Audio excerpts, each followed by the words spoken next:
Madam Speaker, thank you for giving me this chance. I was not here when this motion was being moved, a motion to discuss a matter of urgent national importance.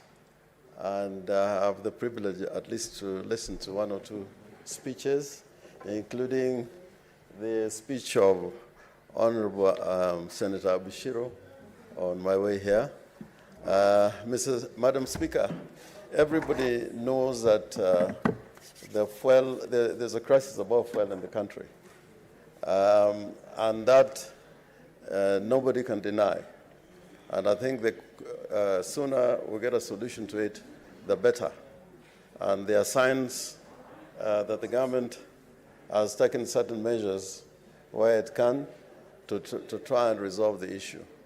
My contribution really is on the basis that I would have suggested to Senator Kenyatta that instead of bringing this matter under a motion as a matter of urgent national importance, probably he should have directed. Senator Kenyatta, are you listening to what minority leader is saying? Yes, I'm giving him a very good suggestion. While I agree with him that this matter is urgent and is of national importance, but I would have suggested to him probably to ask the Speaker on a request for a statement so that the agencies of government would come here before the Senate or the relevant committee, and the Speaker can direct, if it is a matter of some urgency in which a solution is required, that the relevant committee and the House deliberate on the matter in terms of making decisions. You know, I have always talked about Senate more particularly, that we tend to lament. We are a house of lamentations. We are not a house of solutions. And when we bring a motion of this nature, where we just talk and go away, it is just lamentation. We are not better than somebody holding a bunge la wananchi. You know, there are bunges of la wananchi everywhere in the Republic, and whenever there is even public participation in this House, you would find members of bunge la wananchi all over, even in my own county, in my own ward. There's a bunge la wananchi, and I respect what they say. And yesterday had such a session. Now, if the relevant government agencies would have come before the House, we would then be able to make a resolution, actionable resolution. But at the end of the day, you are like a lawyer who has lost a case in court, and Honorable Kenyatta has been in court many times, and you've been paid a fat fee, and your client has been convicted. When he asks you, what do we do? Yeah, then you say, we shall appeal. Now, I think we find ourselves in such kind of situation. But the thing that must be said before this House without fear is that elements within government who are now preaching to government should go back and watch out how to do their job properly.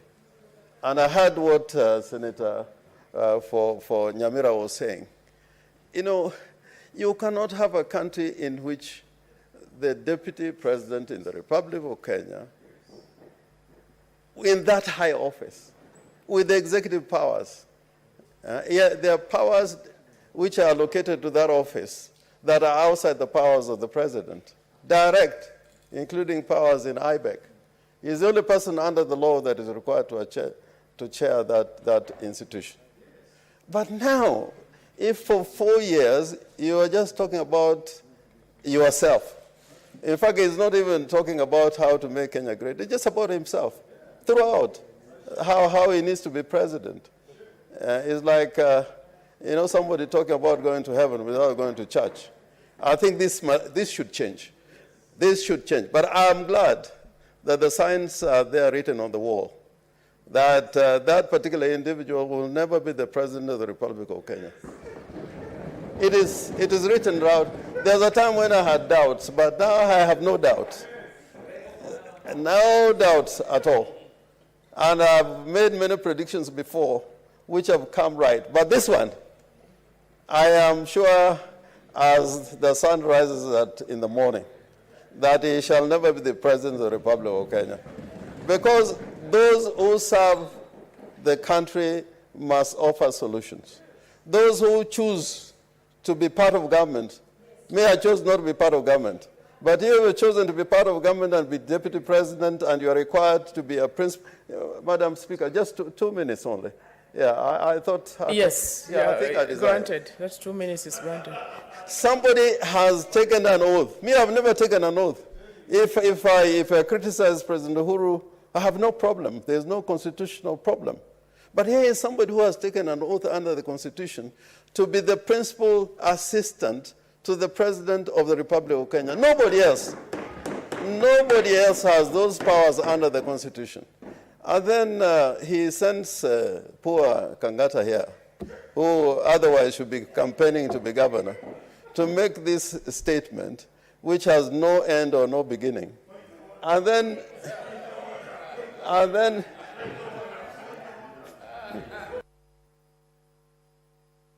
Takangata, you know you need to, you should switch the intervention, not to shout. Just go back. I've not given you the opportunity. Just go back, sit down, and intervention, there is a button for that. Una card? Okay. Okay, granted. Madam Speaker, is the minority leader in order to insinuate I've been sent by somebody to come and bring this motion, which seems to suggest he is not caring for the poor boda in Ugenya. He is not caring for the poor person in Kisumu. He is not caring for the millions of Kenyans. Mr. Speaker, please be on the minority leader should be telling us about where they took the BBI money. BBI money that was Senator Kangata, your point is subsidy money. Your point is taken, Senator Kangata. You know, that's not a point of order. Senator Kangata, I trained you, but somewhere you lost the path. And Senator Minority Leader, I'm sorry to interrupt you again. Senator Mugeni. Madam Speaker, you have heard Senator from Murang'a making very, very serious allegations against the minority leader. Mr. Speaker, Madam Speaker, I've heard Senator Kangata, who is a lawyer and a former teacher of many law students, challenging the minority leader to explain where he took the BBI money. Madam Speaker, can he substantiate to the floor which money he's talking about, and what does he mean when he says that the minority leader took some BBI money, and he wants him to explain where he took the money? And if he can't, can he withdraw those remarks, Madam Speaker? Senator Kangata.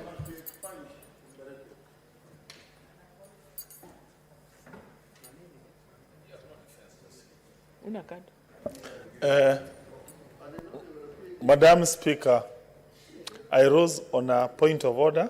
To the best of my knowledge, another point of order cannot be raised as against another point of order.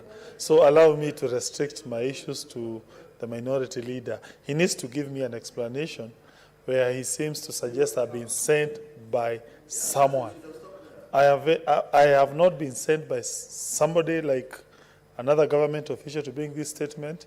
It has been motivated by the millions of Kenyans who are suffering as a result of this fuel crisis. Thank you, Madam Speaker. I think now that's much better. Yeah. Senator Minority Leader. Yeah, I take that as an answer from an honorable member that he was not sent. But, you know, I'm looking at it in the context that he was one time the chief whip of the majority side. And certainly by his conduct at that time, my conclusion is that he was sent that time and has been sent this time. But having said that, Madam Speaker, the serious point is that when institutions work, government's work, the institutions within government. And all I'm saying that part of the dysfunction in government now is because of the conduct of the deputy president. Because, you know, he is the principal assistant. He can raise that matter in cabinet where we don't sit. He can raise it in those council ways. Senator Lokorio, you have a point of order. Madam Speaker, I think standing orders allow that, because we are talking too much about the DP. Let those who are opposed to him bring a substantive motion here so that we discuss him. Because every person rising is just talking about that one DP. is not allowed. That's not allowed. Minority leader, please continue. Let me conclude by saying this. Let me conclude with this. You know, we know who requires, if he's a member of the House. The deputy president is not a member of the House and is not the president. The starting orders are very clear. But what again agitated me to say what I'm saying is the contribution by somebody I really respect, Senator Moses Wetangula, added with a comment by the honorable senator from Muranga that they were calling for the president's resignation. You know, Senator Wetangula, and I say with a lot of respect, when it was possible, him sitting with the president, with Honorable Kalonzo, H.E. Kalonzo, and Raila Odinga, when there was a possibility that he may be the candidate, all was well with government. But now that that is not happening, he is taking the advantage in order to hit back at the government, and I think that is not right. There is a way of doing things, and I think a statement to the relevant committee should have resolved this issue. And let it not be doubted that all of us speak for the people in this House, all of us. And this fuel crisis, I am sure, with the leader of the majority, together with the general, don't ask me who the general is, we are going to sit down and bring an appropriate instrument before the House to discuss this matter